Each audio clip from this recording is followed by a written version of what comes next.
We've got some special in-studio guests tonight. Sean Green, who does amazing work over at the Sports Gambling Podcast Network, and likewise, Ryan Kramer, also at that fine network. They are joining me in studio. Gentlemen, you're in town for what I think is the best week in Vegas to be in Vegas. Thank you so much for joining me in studio tonight. We talking week 5 in the XFL hoops? Oh, yes. Every single angle of it, we are going to talk for the next 2 hours. Nah, I'm kidding, of course. We're talking about the bracket. We're taking a look at now the field of 64 as the first 4 is all done. And gentlemen, I want to just pose this question for you first before we dive in on some of these games, before we get down to brass tacks. How tough was it for you to fill out your bracket this year? I'll start with you, Ryan, because this just feels like so much more of an open year this year than it has been in the past. Yeah, Colby on our show is constantly telling us that. Wide open. Anyone can win it. I'll be honest. I kind of had some pre-conference tournament ideas, and I wanted to hold strong too. So, I knew I was going to find a way to put Kansas and Houston out there. But I will say there's a couple regions on the other side that chaos can ensue. So I had some fun with it, but I didn't think too hard. When you think too hard, you galaxy brain it, and the first one's always the right one. Oh my gosh, I totally agree with you there, because every single time, it doesn't matter if it's in my bracket, if it's in my bets, the more I second guess myself, the worse they always do. Every single time. Exactly. You got, gut instinct the first time. I did it in Penn. I only crossed out 3 things, maybe 4 things on here. So, yeah, to your point, again, there's going to be some fun first-round upsets. Although it was funny. We were talking on the show, prop bets we like. You can do a prop bet of all 4 number 1 seeds to make the Final Four, and that was 66 or 70 to 1. And that reversing what everyone's saying, oh, hey, it's wide open. It would be funny if it went super chalky. I don't see that happening, but it was a fun 70 to 1 prop bet. I was joking about that on the show. It's we're talking about all these teams. And then it's just going to be 1 seeds blowing everyone out. We're seeing all these ESPN analysts taking Duke. We're seeing everyone on CBS riding with these teams from the ACC, what have you, and then you get all 1 seeds. That would be absolutely tremendous. But first things first, before we dive into your bracket itself, do you guys both subscribe to you get one main bracket theory? Obviously, when it comes to different scoring systems, you might want to change it up a little bit, but are you one bracket guys, or are you guys that you're willing to fill out multiples? Oh, one bracket. I don't have the mental capacity. With the bet, we were kind of talking about this earlier. When I was younger, before there was so much, before March Madness turned into this spectacle, I had way more brackets. But now, come on.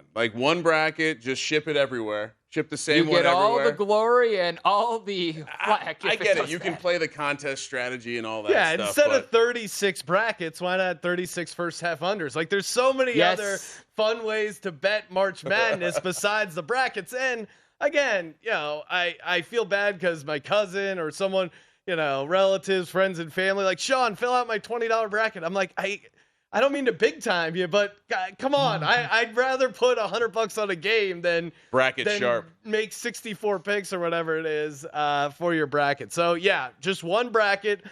Any place I submit, I just copy and paste the same one. I love it. That is the way that you do it, in my opinion. Do not be my mother who fills out 77 brackets, and then after the fact, when you get that 14 seed that wins, it's oh, bracket 57 had this one, and it's I told you, I called it. Nope, you get no credit for that. Yes. None whatsoever. You will be ridiculed if you try to tell me that bracket number 57 had upset X, because none of the other first 56 did. But with that said, just taking a look at the games that we're going to be getting for Thursday, where do your eyes go to first? Because you're out here in Las Vegas. You guys are going to be enjoying all the festivities. The number one game that you guys are wanting to see the most, whether or not you've got money on it, whether or not you've got a good lean on it. I'll start with you on this one, Sean. What is the game that you're most intrigued to see on Thursday?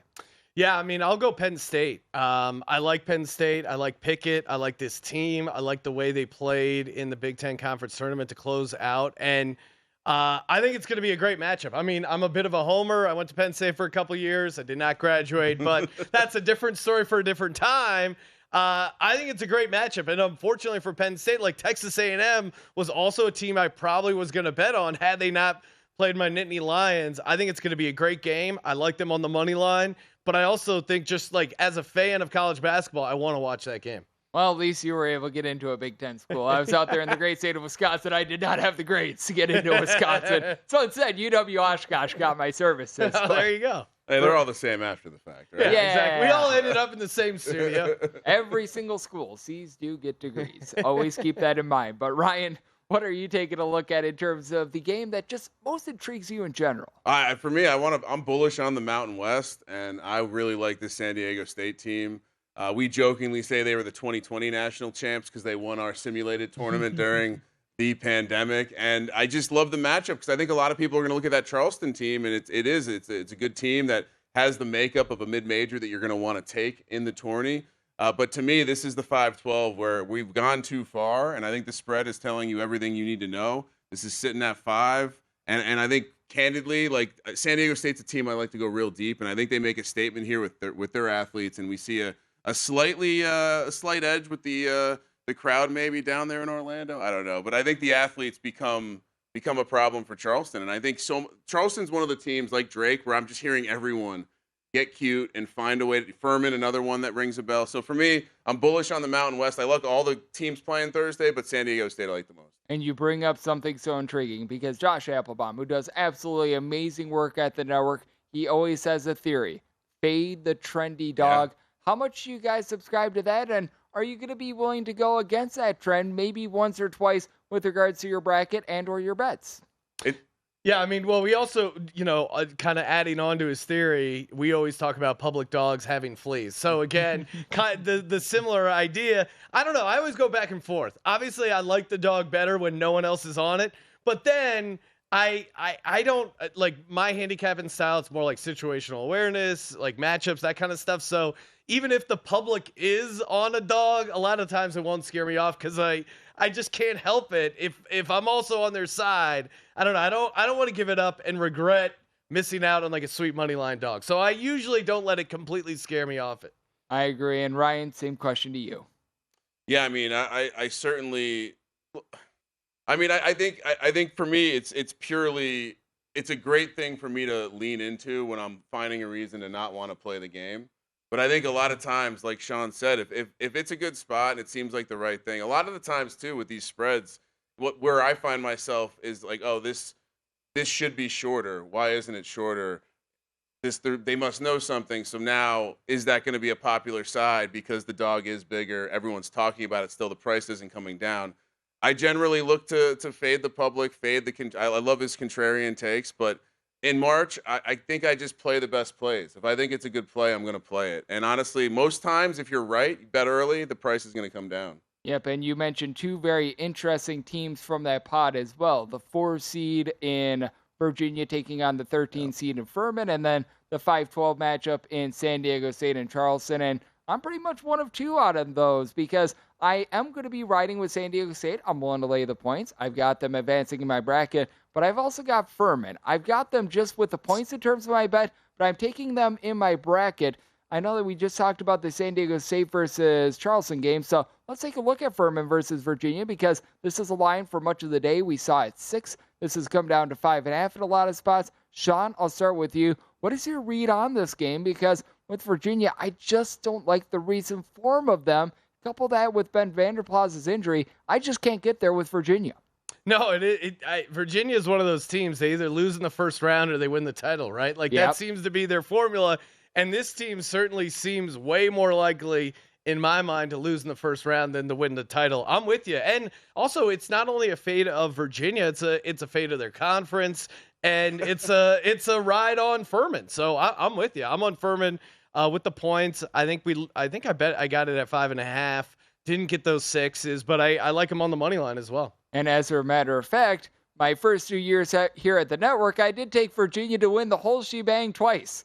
One time, they won it all. The other time, they lost to UMBC as a 1 seed. Right? Like that's their thing. We were in the sports book. I don't know if you saw, there was like a viral video of them carrying the guy who was in the dog outfit, and they were like crowd surfing him through the sports book. And the entire time I go, I should have been on the money line. I should have been on. And Kramer and I were talking about it because he's a Virginia Tech guy, and he's like, I'd love to fade UVA, but they're too good. We can't. It would be stupid to bet on UMBC on the money line. So I think we just bet UMBC points. But man, that's the one that got away. And this is the classic spot that I was just referring to. Everyone is looking to get on Furman. This is a great team. You talked about it. Virginia is one of those teams. Recent form scares you. There's an injury concern. And quite frankly, for a team that plays the style they play, their high variance in the tournament is actually quite ironic. And so this is the one where I look at it and it's like, all right, well, the number is the number. It's probably a fair price. I've heard no one say they love Virginia. And which scares me, but I can't take them, right? I can't take this team to lay this many points against the Furman team that I think is going to be able to put the ball in the bucket. And so as long as Virginia might have those struggles like they typically do when they get upset, I'll stay on the public side here. And UVA's, their defense isn't what it was in previous years where it was like a next level defense. This defense is good, but it's not, I don't think it can carry them. And what Virginia does worse, guard the three-pointer. Yes. What does Furman do? They knock down the threes, but you bring up something so ironic with that Virginia versus UMBC game, the fact that we're not talking a lot about these 1/16 seed spreads. So you know what? We're going to be doing that next as we've got Sean Green along with Ryan Kramer. They do amazing work at the Sports Gambling Podcast Network. They rejoin me in studio next to talk about that right here on the Greg Peterson Experience on VSiN, the Sports Betting Network. Being rejoined by the two gentlemen from the Sports Gambling Podcast Network, Ryan Kramer, along with Sean Green. They do absolutely amazing work. And I know you were talking in the last segment about remembering where you were when UMBC had that epic upset against Virginia. And are you guys taking a look at these 1 versus 16 seed spreads? Because I think it would be quite bold if you call for the 16 seed on your bracket. I was willing to get a little bit frisky with my bracket. I wasn't willing to go to quite that extreme, but when it comes to the 1/16 matchups, are these games that you guys are going to be betting, and do you guys see any edges with them? Generally, that's like the rule of thumb was it's a stay away from the 1 seeds. Like just don't play those games. Only the first half unders. But I saw the video of the FDU coach talking about how the more that he watched Purdue, the more that he thinks they can beat him.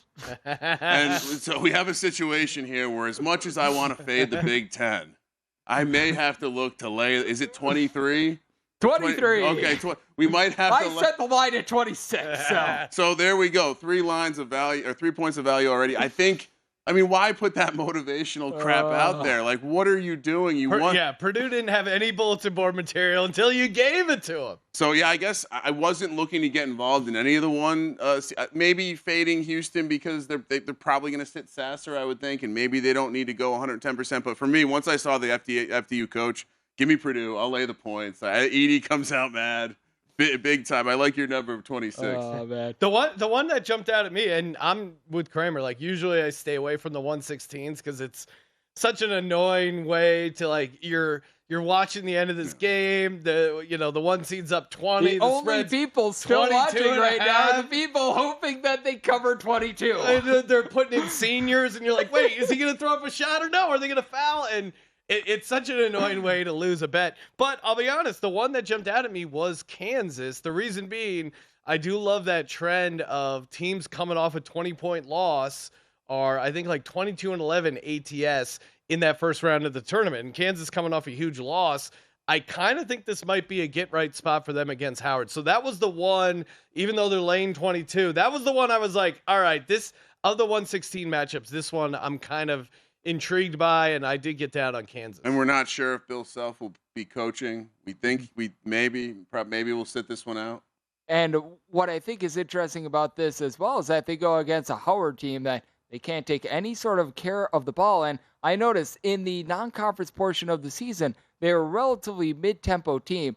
They completely gunned it when it came to MEAC play. And I really like the over. Like, we do a circa college basketball invitational. One of the plays that I put on my card for this was actually the over, just because Howard, I think they're going to turn the ball over so much that it's going to be a case where Kansas turns defense into offense, and thus you get like 90-plus points out of Kansas as they're able to just continue to put the ball in the basket. You like the over more than the side? I like the over, yeah.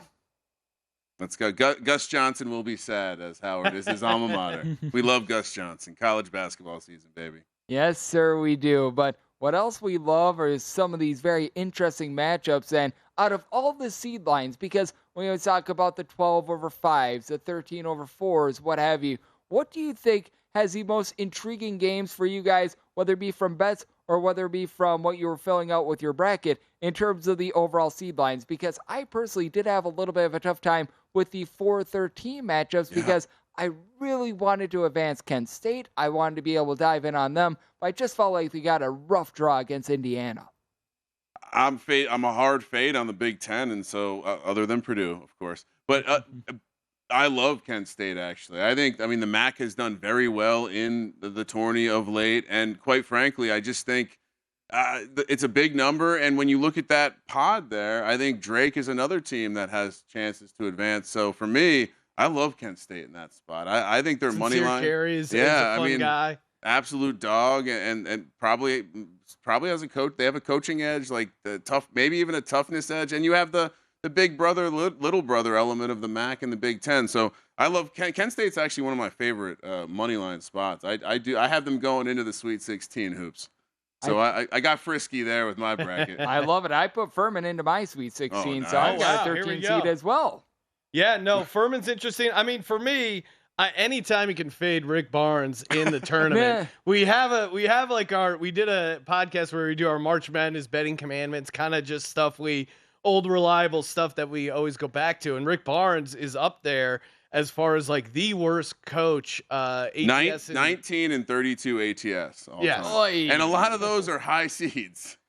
And I think Louisiana might be a bit of a live dog. I mean, Tennessee has a high variance as far as like they could get knocked out in the first round. They could obviously go on a run, but I think I like Louisiana as a frisky dog there against them in the first round, especially even outright. So Fun Belt, baby. And we've seen the steam come in on Tennessee as well because they open up in a lot of places right around 10.5 point favorite up to a 12. I was not willing to take a 10.5 on Louisiana, but now at 12, I'm willing to take the points with them. This is one of those where it's not one that I'm going to be picking on my bracket. I've got Tennessee advancing through that, but I'm willing to take the points. And this is my question to you guys. How different are you guys with your bets as opposed to your bracket as well? Because there's quite a few teams that I'm going to take the points with that I actually advance on my bracket, much like a Furman. Completely independent items in my mind. Like I think the bracket is informed by my betting opinions, but I think you can be frisky.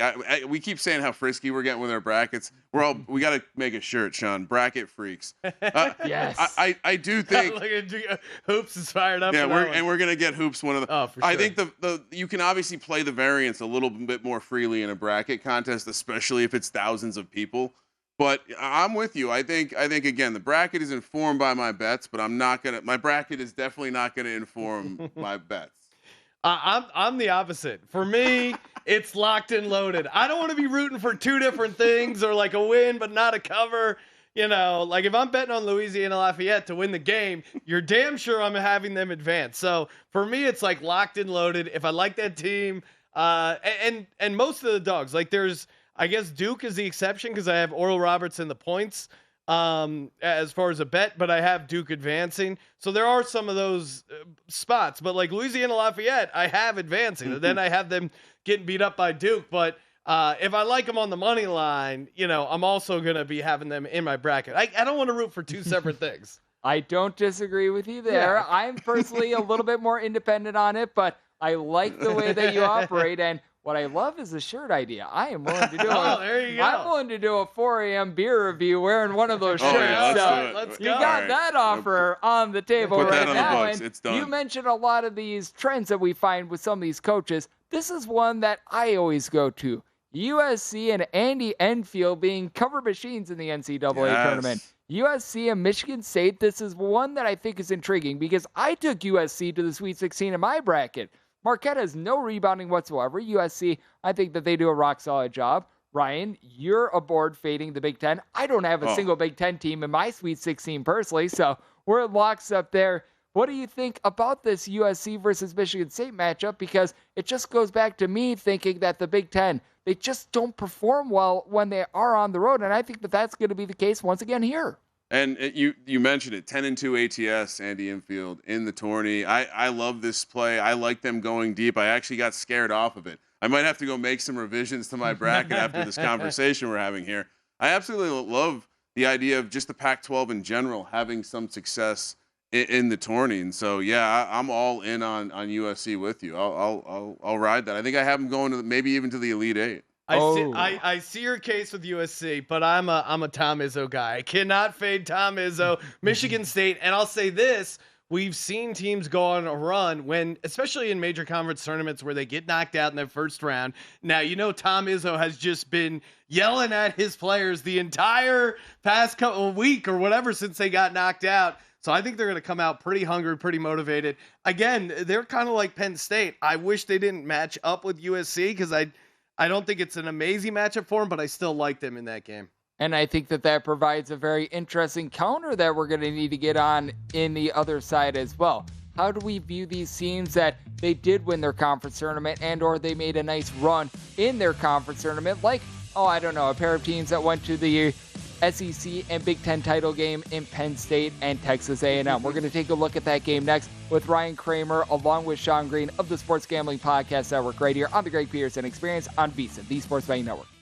Ryan Kramer is in studio along with Sean Green. They both do amazing work over at the Sports Gambling Podcast Network, and we were just talking about it, taking a look at teams that they either flamed out in their conference tournament or they will make a deeper run. And I do think that this matchup is so intriguing because both of these teams are going to make the final of their conference championship game in Texas A&M versus Penn State. We're going to be seeing this one go down on Thursday, and I will start with you, Sean. How do you view this Penn State versus A&M game with Texas A&M in most spots going down to a 2.5-point favorite, seeing a few threes still out there as well? Yeah, normally my handicapping, one of the first things I look at is like offensive rebounding percentage, which is a nightmare for this Penn State team. Not great at rebounding.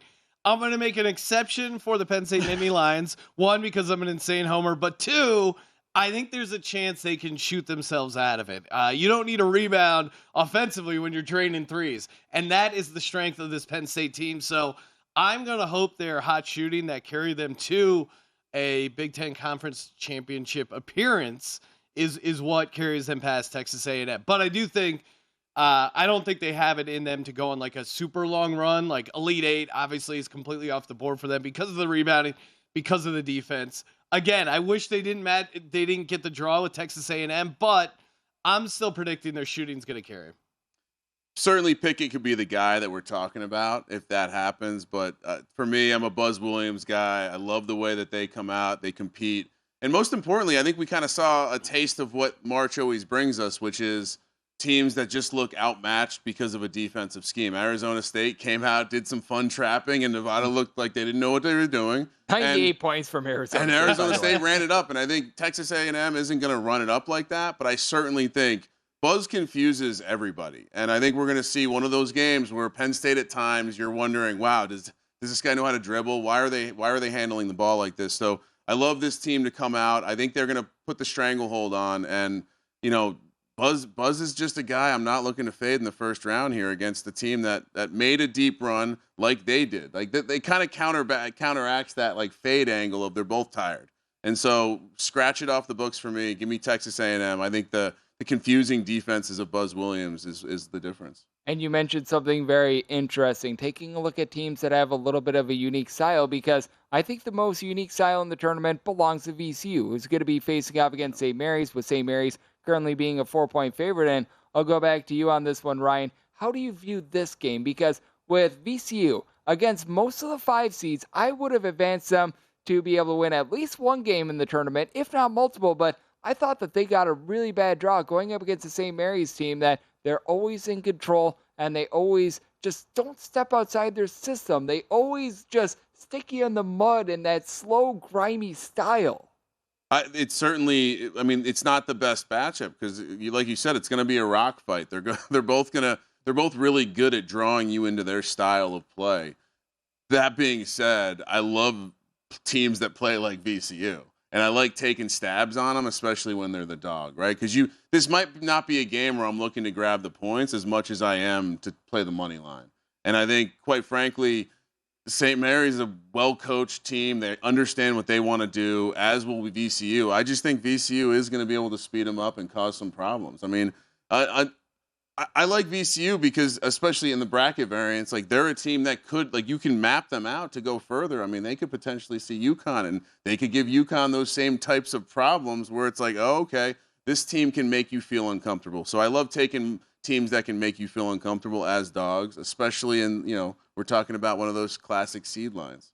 Absolutely. And Sean, how do you view this game? And if it's not VCU that has the most distinct style, who would get that moniker from you? Oh, that's interesting. Yeah, I mean, oh man, who is the most unique style? Are you talking about just this game or the tournament in general? The tournament as a whole. Oh man, yeah. You could make a case for a lot of these teams, and again, I guess that's kind of why things are so wide open. Maybe not unique style, but I'm always a sucker for Providence, what they do. Ed Cooley, love his coaching ability. VCU, I'm with Ryan on VCU. I think the style that VCU can play can keep them in that game. And I think it'll kind of come down. Like if I had to grade this, I would say this is going to be a 1-score win either way. So I like taking VCU in the points, and I think they're a live dog. Is it crazy to say Alabama is a unique style? No, not at all. To me, that's the team that stands out, and that's why that's probably a great answer. They can win the championship, and I think they can lose in the second round to West Virginia. Like this is a team that they could shoot the lights out, they can dominate you physically, but they also are an NBA team, and they play like an NBA team sometimes. Bunch of NBA talent too. And if they go against a well-coached Bob Huggins team that can make you feel uncomfortable at times, like how will they overcome that adversity? Obviously, they're a great team, and maybe it's not the best example, but yeah, their style is a little bit unique in college basketball. And I'm so glad that you bring that up because I want to know what 1 seeds you think are the most/least vulnerable. Because with me, for Alabama, they aren't the least vulnerable, but they're not the most vulnerable either. I do think that Houston is the team that is going to be able to go the furthest of the 1 seeds. I've got them advancing to my Final Four. Meanwhile, I think Purdue goes out round number 2 to whoever wins that Florida Atlantic versus Memphis game. No, I mean, especially the way you look at the bracket. I mean, Houston, to me, just the type of team they have, the way they've kind of dominated so far this season, like, I don't know. I think their path to the Final Four is the easiest of the 1 seeds. And I'm with you. Like, I this Purdue team, early, okay, Painter's good ATS, but man, after that, I think Purdue could really be in trouble, especially in the East region, because to me, the East region is where you play some of these dogs to win the region, because I think it is of a wide open tournament. The East, to me, is kind of the most wide open region. I'd sprinkle the South in there too. I mean, I do think, like, if you're talking about pure, like, if they're exposed, I think both, like, the 8-9 matchup for Purdue is a disaster. But I think it's also worth noting that if Auburn advances, they will be hosting a game against Houston, who may or may not have Sasser back. Groin injuries could be a problem. So that's one to circle. I don't think the talent's there. So I would say I think Houston and Kansas are fairly safe to advance deep into it. Obviously, I have them playing each other in the Final Four. I would say that the East and the South, to me, the variance is there, where that, like, again, back to the bracket friskiness, that's where I'm looking to play the bracket variance. And like I said, I think, if you circle just one, Florida Atlantic completely hosed by being a 9 seed, and Memphis not playing like an 8 seed right now. Oh, I totally agree with you, and I'm so glad that you brought up that Auburn versus Iowa game as well, because I'm taking a look at this one, and we always have to give out one best bet when it comes to the circuit challenge for every day of the NCAA tournament, which, you know me, I'll be playing these all very equally, but that said, we have to pick one of them, so that means I throw a dart at... Nah, I'm kidding, of course, but I did pick this Auburn as a pick'em / a 1-point favorite up against Iowa. I'm not sure how you guys view this game, but with Auburn being pretty much at home and Iowa scoring, and I'm not even kidding here, 21 points fewer per 100 possessions when they leave home, when they leave Carver Hawkeye Arena, that to me is just so juicy. And this Iowa team, they don't play like a 9 seed when they're on the road. They play like a 15, 16 seed, and when they're at home, they play like a top 3 seed. Colby always jokes that the jungle's going to be on wheels because they're not far from campus, and I don't know how. Again, I mentioned it with Houston. I don't know how they screwed this one up because they typically Houston. I understand Houston will be at home for the Final Four, but they gave Auburn the home for this pod, and I think and they would have been at home regardless if they made the Final Four. Yeah, exactly. So the fact that Auburn's at home, I think it matters. And you mentioned Iowa on the road. Auburn's a much better team at home. So yeah, no, I mean, I was looking to fade Iowa even before the bracket came out, and then when I saw they matched up against Auburn, and it was like a pick. I think we picked it at Auburn, maybe -1. Loved it. I locked it up on the show, and yeah, I'm with you. I mean, again. This Iowa team is just like some of these teams, just the profile are like, these are the teams you fade in the tournament. And Iowa certainly just fits that. And they're in the Big Ten. And they're in the Big Ten, which again, I like some Big Ten. I'm not auto fading the Big Ten, but, and again, one is because I like Penn State, but, we were talking off air. The total for the Big Ten is 8.5 wins. Yeah. I love the under. Yeah. Even as a guy who likes Penn State and Michigan State, I still like the under at 8.5 because if you think about it, there's 8 teams in there in the Big Ten. Let's say even 4 losing that first round, then the other 4 have to win 2 games. Like it's a lot. Over 8.5 feels like you gotta. I don't know. It's a crazy scenario. We've got to dive into your brackets next. Take a look at some of the upsets that you guys have pegged as Ryan Kramer and Sean Green, who do great work at the Sports Gambling Podcast Network, are joining me on the Greg Peterson Experience on VSiN, the Sports Betting Network. Being rejoined by Ryan Kramer and Sean Green. They do amazing work over at the Sports Gambling Podcast Network. And gentlemen, I know that you guys have spent a lot of time on your brackets trying to peg some of these big-time upsets, and I will start here. Is there a seed 14 or lower that you advance in your bracket? Because I do have one. Went with Kennesaw State over Xavier. Can't necessarily take the money line on this one. I'm just going to be playing it safe with the double-figure amount of points in terms of my bets, but I think Xavier is a vulnerable team, doesn't play a lot of defense, and just in general, it's Kennesaw State team has a great story. Won just one game during the 2019-20 season, brought in a great recruiting class. These guys are gelling. I like their depth versus Xavier as well. Gentlemen, any sort of upset like that for you? I'll let you go first, Sean. Oh, well, yeah. I mean, we're talking about crazy upsets. Give me Grand Canyon to shock the world and take down Gonzaga. I had Grand Canyon. It gave them out as a conference tournament winner when we did our conference tournament preview podcast. And, again, they are, to me, it's weird. I like when I'm doing my bracket, one of our commandments that they hit on is to usually – fade the major conference tournament winners because hey, they won their conference tournament. They dumped the Gatorade. Of course, it didn't work out with Kansas last year, but in general, looking to fade some of these teams that played a bunch of games. But I think on the smaller conferences, I think it can kind of help you. And Grand Canyon, I think they have a rabid fan base. I think they're actually going to have a bunch of fans at this game. And Grand Canyon is a team that I think Gonzaga may overlook. Gonzaga, of course, they lost to LMU at home this year. They've had some moments. They're not as dominant, I think, as previous Gonzaga teams. So, again, you're catching 11-1 on the money line. I'm going to let it ride here, and I'm going to take a shot on Grand Canyon.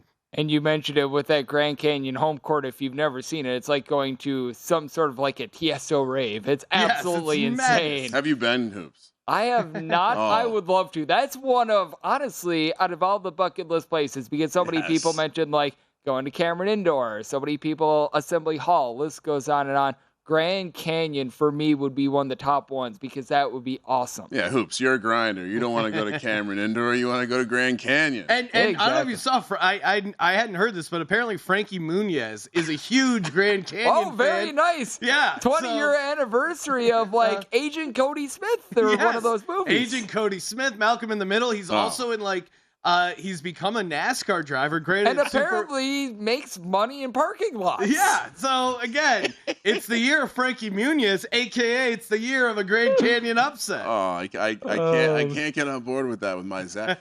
Come on. I'm a big Gaucho. Gauchos, UC Santa Barbara, they come in here. The spread is obviously too big. That's why I like it. But as far as a team that I wouldn't mind putting a little on the money line, I mean, I think this is a rare case where you have a smaller school here, but they're going to come in with some actual size. They're not going to maybe appear like one of these Patriot League teams that look like a rec league undermatched squad. But I like the idea of I understand Scott Drew, great coach, all that, but I like the idea of fading Baylor in this spot. And I think especially when you see that money line, it's crept up a little bit since we've done our show, all the way up to 460 now.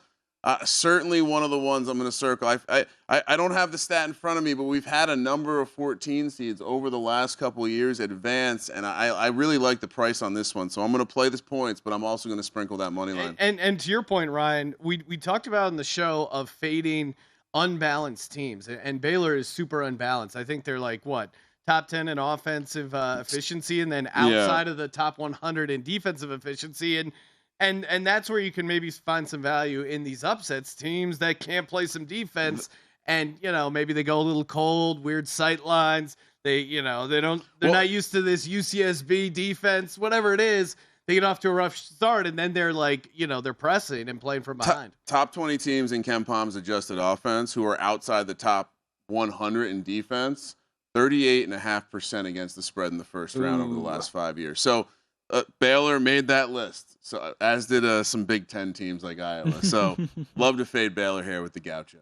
I do think that that's so interesting. And for Santa Barbara, I actually got to see them in person in the Big West Final. So anyone that saw a yellow blob cheering for points, that was me. So that was absolutely tremendous. But I do think that for Santa Barbara, them actually playing better defense when away from home rather than at home is intriguing as well. So I actually took the under in this spot as well. I do think that they're going to slow down a Baylor team that, if you look at Baylor since mid-January, they're playing at about 5 possessions per game fewer than they did at the beginning part of the season. They were in the top 75 in terms of tempo, down to about 188th now in terms of total possessions per game. So they have really slowed things down, and that, I think, could keep Santa Barbara in this game. And when it comes to bracket friskiness, when it comes to just getting frisky with bankrolls as well, we always do it. And I made this pick. I am taking Boise State to the Elite Eight. Yes. I think the 10 seed is going to be able to make a little bit of a run.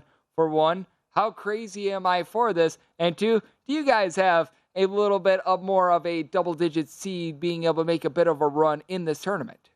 Well, I mean, I love, by the way, I'm all in on Mountain West teams not coached by Steve Alford. So I love that play. I love the balls to have them go deep in a bracket that certainly not many people will have Boise over UCLA, TCU, and Gonzaga. But for me, you want a bold prediction. I have Memphis playing for the national championship as the 8 seed. I love the form they're in. I love the fact that Penny has coached some of these kids since they were in 6th grade. Like you mentioned, they have 26-year-old players who are just DeAndre Williams, basically a grown man. And the advantage to have that in a college game. I mean, let me put this into perspective. DeAndre Williams is 3 years younger than me. He's probably the only guy in the tournament that can rent a carpet shampooer. Like he's gotten to that age. He's been legal drinking age for 5 years. He's renting the team car when they go on a road trip. Yes. So I mean, I love this Memphis team to make a deep run. Obviously, as you know, Hoops, oftentimes the mechanical parlay is going to pay you a little bit better than the futures, but I like the deep run here for Memphis. Absolutely. And Sean, who do you have advancing deep on your bracket that might be a little bit more under the radar? Yeah, again, I still like, I guess not crazy, but I do like Providence to get to the Sweet 16. I think they're an interesting team. And we mentioned VCU. I think VCU to get to the Sweet 16, that future price is pretty juicy. They're a 12 seed. I got Penn State also. Again, I think, again, bit of a homer, but I think Penn State, where they can get by is those first 2 games, like getting, red hot shooting, Pickett carries them. And then after, when they go home, they celebrate the fact they're in the Sweet 16 and then they get destroyed. So I think that's kind of their path. I do have Grand Canyon upsetting Gonzaga, but that's as far as they go. That's all she wrote there for Grand Canyon. That would actually be a fun parlay to take your Boise State. Parlay all 3 of the Mountain West teams. I do like Boise State, and for someone who has UCLA winning it all, obviously I don't have them beating UCLA. But to your point, the injury thing, especially, they're playing them. Obviously they beat Northwestern, but they're playing them that second game. So for a team that's banged up, that's when you want to play them. Well, and I truly believe that people don't pay attention to the Mountain West. The games are on later. I mean, it's good basketball, but I don't think people watch, and I think they're going to be surprised by how good. Like, Utah State is a well-run team. I agree with you. The most viewed Mountain West game ever was that double overtime game that was on just before the Super Bowl last year because people are like, where the heck is the Super Bowl? For some reason, we've got Boise State versus Colorado State in double overtime. What in the world is this? I didn't know that they existed, but man, we've got we're going to call it a minute and 15 seconds remaining. What's the one thing that you fired in on first for Thursday? All 36 first half. Well, actually, I guess all 16 first half unders. And I know you were going to laugh at me, Hoops, so I brought numbers. Over the last 12 years, so since 2011, obviously, we'll count the 2020 season as a push because it didn't happen. 225, 157, and 14, good for 58.2 or 82% against the spread. That's the first half unders. And so every year, that's the first thing I fire, Hoops. And if you just took all of those blindly with the numbers you threw out, you'd be up over 50 units. Oh, that sounds nice. And you would have lived the greatest moment in gambling history, which is the 2021 season when the first 10 hit, and some of our degenerate fans parlayed it, and life-changing situation. John, what did you fire on? Yeah, first? For me, it was West Virginia. One, it's the first game, so I'm like, all right, keep it simple. One, fading Maryland, not a big Terps guy, and then two, just relying on Bob Huggins and his coaching pedigree to get this early tournament win. We also have a guy working for us, Moneyline Mac, who used to do the here's the video coordinator. Video coordinator for Bob Huggins. So when he says take West Virginia, you got to take him. And I always take you two when you could join in studio, Ryan Kramer and Sean Green. Visit VSiN.com to get current odds, listen for free, find showtimes, and download VSiN sports betting podcasts.